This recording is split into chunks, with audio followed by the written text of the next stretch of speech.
Paul utilise le concept d'image de Dieu dans plusieurs passages clés de ses lettres, notamment dans Colossiens 1, verset 15. Jésus est l'image du Dieu invisible.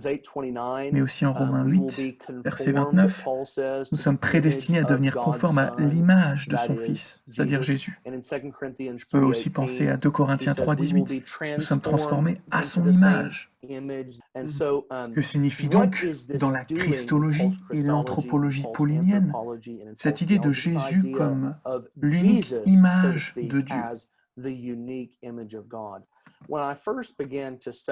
Lorsque j'ai commencé à m'intéresser à ce thème, qu'on retrouve encore une fois en Colossiens 1, 15, Romains 8, 29, 2 Corinthiens 3, 18, et également en 2 Corinthiens 4, verset 4. Donc, lorsque j'ai commencé à m'intéresser à ce thème, j'avais l'impression, comme beaucoup de spécialistes de Paul, que l'apôtre faisait directement référence à Genèse 1, 26 à 28, qui nous parle de l'humain comme image de Dieu. En résumé, beaucoup de théologiens pensent que le langage de l'image de Dieu chez Paul rappelle le parallèle qu'il fait entre Adam et Jésus en Romains 5 et 1 Corinthiens 15. Selon eux, Paul serait en train de dire que Jésus est l'antitype de l'archétype originel et parfait du premier homme, de sorte que Jésus serait le parallèle d'Adam, Jésus étant le nouvel Adam qui va recommencer la race humaine.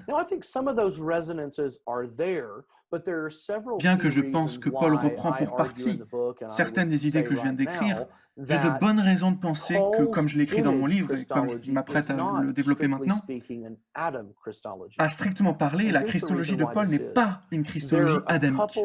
Pourquoi est-ce que je pense ainsi? Parce qu'il existe plusieurs éléments qui suggèrent que Paul ne considère pas Jésus en parallèle avec Adam comme un nouvel humain. En réalité, Paul voit Jésus comme le prototype cosmogonique de l'être humain, c'est-à-dire à la fois comme le précurseur et le créateur d'Adam comme image de Dieu. Paul essaye donc de faire passer l'idée suivante. Le Jésus préexistant est l'image de Dieu par lequel Adam et l'univers tout entier ont été créés. De plus, Adam a été créé à son image et comme sa destinée en vue de lui ressembler. La christologie de Paul me semble donc ressembler plus à ce que certains spécialistes appellent une christologie de la sagesse. Enfin, tout dépend de la définition qu'on donne de la sagesse. Le regretté James Dunn, qu'il repose en paix, avait une christologie de la sagesse réductionniste à mon humble avis. Nous n'avons pas forcément à partager sa vision des choses. Cependant, je maintiens que Paul enseigne bel et bien une christologie de la sagesse. Lorsqu'on fait une étude lexicale des passages concernés, deux mots reviennent sans cesse, image et forme. Eikon et morphé en grec. On pourrait aussi mentionner l'expression prototokos en Colossiens 1.15 et en Romains 8.29, qui signifie premier-né. En Romains 8.29, justement, les mots image et forme sont cités sous morphous tes eikonos en grec, conformé à l'image du Fils, qui est le prototokos, c'est-à-dire le premier-né. Pareillement, en 2 Corinthiens 3.18, Paul dit que nous sommes transformés en la même image, morphé, eikon, prototokos, forme, image, premier. On est en droit de s'interroger sur pourquoi ce vocabulaire revient sans cesse dans la théologie de l'image de Paul. D'où vient donc cette constellation d'idées? En réfléchissant, il devient clair qu'elle vient de la tradition du platonisme moyen, dans lequel le principe intermédiaire par lequel l'univers a été créé est l'image de Dieu, le premier-né de la divinité. Dans ce système, cette image a donné forme à la réalité créée, de sorte que tout l'univers créé, et notamment les êtres humains, doivent s'y conformer. Il est évident que Paul pense en termes de plan prédéterminé de Dieu, conçu avant la fondation de l'univers. Dieu nous a prédestinés, dès le début donc, à partager la même forme que l'image de son Fils. Les spécialistes appellent cela une visée téléologique. En Colossiens 1.15, Jésus est décrit comme l'image du Dieu invisible, le premier-né de la création. Pourquoi est-ce approprié de l'appeler image ou premier-né? Parce qu'au verset suivant, Paul affirme qu'en lui, tout a été créé, l'univers visible et invisible. À mon avis, il est impossible que Paul fasse ici seulement référence à Adam comme un type de Christ ou à Adam comme la première créature. Il est plus probable que l'apôtre fasse référence ici à une tradition dans laquelle un agent donné a fait advenir l'univers à l'existence, mais aussi créé les humains, cet agent leur servant de modèle téléologique et eschatologique. Je viens de décrire l'un des éléments qui m'a fait penser que la christologie de Paul est moins une christologie adamique qu'une christologie de la sagesse. En résumé, l'idée est la suivante. Jésus est le prototype des êtres humains.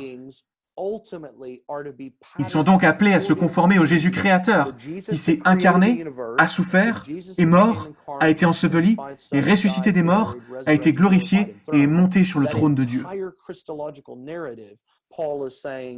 Paul affirme que les êtres humains sont appelés à se conformer à ce modèle de la destinée de Jésus-Christ. Ultimement, les chrétiens seront conformés à cette destinée lorsqu'ils atteindront leur télos, leur but, dans la résurrection et la glorification. Je reste donc pleinement convaincu que la doctrine de l'image de Dieu, mais aussi la christologie et l'anthropologie de Paul sont sensiblement différentes que ce qu'on a l'habitude d'affirmer.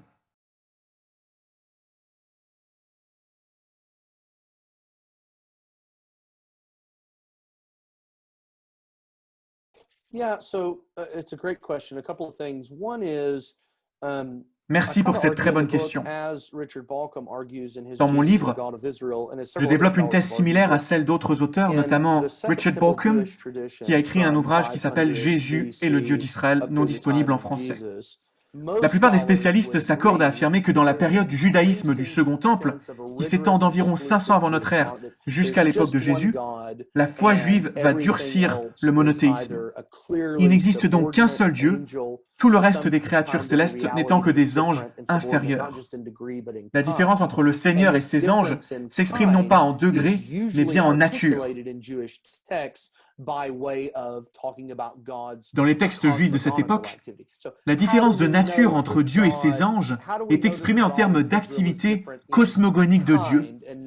Comment être certain que le Dieu d'Israël se distingue des autres êtres célestes dans sa nature même? Tous les textes du judaïsme du Second Temple, jusqu'aux écrits du Nouveau Testament, affirment une seule et même chose. Il est le créateur et le préservateur de tout l'univers. Lui seul est créateur, tout le reste n'est que création. Il y a là le marqueur le plus explicite et le plus clair de la divinité dans la tradition monothéiste du Second Temple.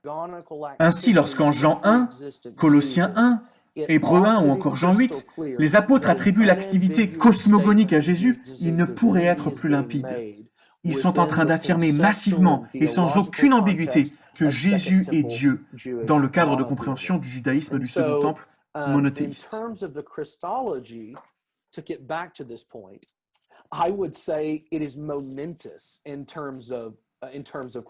Ainsi, pour revenir au point central de la christologie, en termes de christologie, je dirais que la démarche de Paul est monumentale.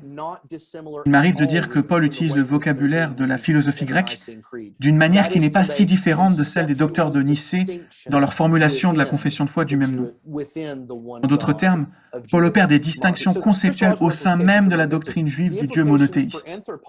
Les conséquences pour la christologie sont monumentales, je le répète. Pour ce qui est de l'anthropologie, les conclusions ne sont pas moins importantes. Pour Paul, le projet de Dieu n'a pas grand-chose avec un plan A puis un plan B. Mince, le plan A avec Adam a échoué, vite envoyons Jésus le plan B, Jésus venant à la suite d'Adam. Pour Paul, Jésus n'est pas simplement le deuxième Adam, mais bel et bien l'image de Dieu protologique, archétypique et paradigmatique, selon laquelle Adam lui-même a été créé et vers laquelle il devait aboutir. Ainsi, en un sens, l'anthropologie de Paul trouve son origine dans la christologie. La christologie est donc première, Jésus déterminant le cours de l'histoire et de l'humanité dans sa préexistence comme image de Dieu.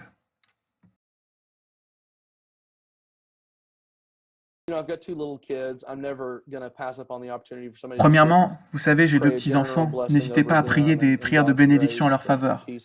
Que Dieu leur accorde sa grâce et sa paix. Mon épouse et moi-même sommes épanouis. Deuxièmement, pour ce qui est de notre ministère, je fais partie de l'équipe pastorale d'une grande église de Houston en qualité de théologien. Vous pouvez prier que je sois quelqu'un qui comble le fossé qui existe parfois entre d'un côté la théologie académique et de l'autre la théologie de l'Église locale. On a sans doute tort d'opposer ces deux réalités et d'utiliser un tel vocabulaire d'ailleurs. Mon but est de les réunir et non pas de les opposer. Que je sois une personne qui prenne la Bible au sérieux dans mon contexte ecclésial et qui prenne l'Ecclésia, l'Église, au sérieux dans mon contexte académique. Troisièmement, vous pouvez prier que je dispose de plus de temps pour lire et écrire. Quatrièmement, enfin, nous pouvons prier pour que nous soyons ce que Dieu en Christ et par l'Esprit veut que nous soyons devant lui et pour le monde.